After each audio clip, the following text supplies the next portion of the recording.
ইতালিতে অনেক সুন্দর সুন্দর সিটি আছে। সেই সুন্দর সিটির ভিতরে এক সিটি, এটা হচ্ছে তোরিনো সিটি। অনেক সুন্দর পরিবেশ এখানে বেশিরভাগ ট্যুরিস্টের লোকগুলো আসে ঘোরার জন্য। ঘোরার মূল পয়েন্ট এখানে দেখার মতো অনেক কিছুই আছে যা ভালো লাগার মতো। আমার সাথে পুরো ভিডিওটা দেখেন, অবশ্যই ভালো লাগবে।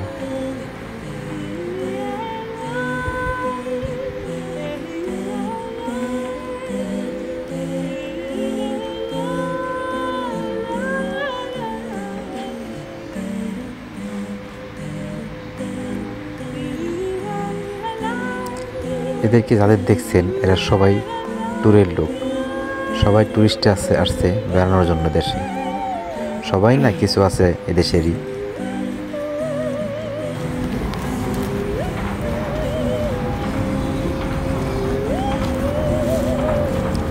আমি এখন যেখানে গিয়েছিলাম ইউসুফ নবীর একটা চাদর আছে, এটা দেখার জন্য। তো আজকে বন্ধ, গেটটা বন্ধ আজকে, তাই যাইতে পারি নাই, ভিডিওটা করতে পারি নাই, আপনাদের দেখাইতে পারি নাই। তো ওখান থেকে সরাসরি একটা বিশাল মাঠ আছে, এই মাঠে চলে যেতে দেখতেছি। এই মাঠের ভিতরে প্রতিদিন বিকাল হইলে মানুষের অভাব হয় না। খুব সুন্দর একটা জায়গা।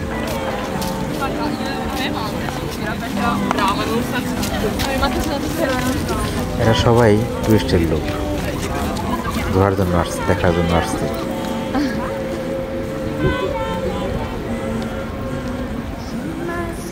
এটা হচ্ছে অনেক পুরানো একটা গির্জা।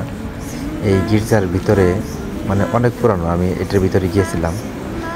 তো যা দেখছি যে মানে ভিতরে যাওয়ার পরে সব বুঝতে পারছি যে আসলে মনে হয় যে অন্য একটা দুনিয়ায় আসছি।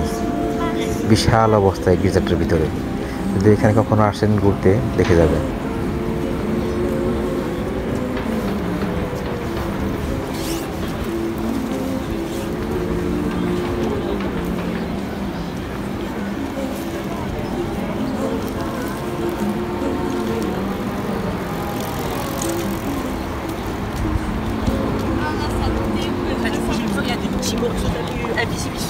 এখানে আসলে মনে হয় যে কোনো মেলায় আসছি বা ঘোরার জন্য যে কোনো ট্যুরে আসছি, এখানে আসলে বোঝা যায়।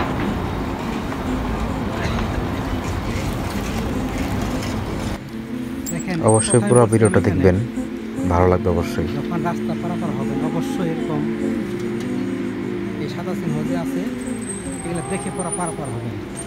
আর এই যেহেতু লাল চিহ্ন হলে এখন আমরা যাবো না।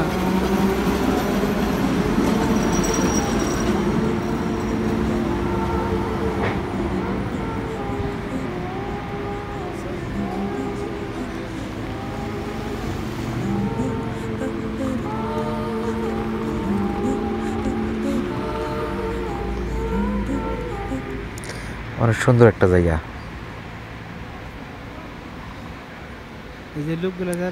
যেদিকে যাবেন, যেদিকে তাকাবেন, সব দিকে সৌন্দর্য।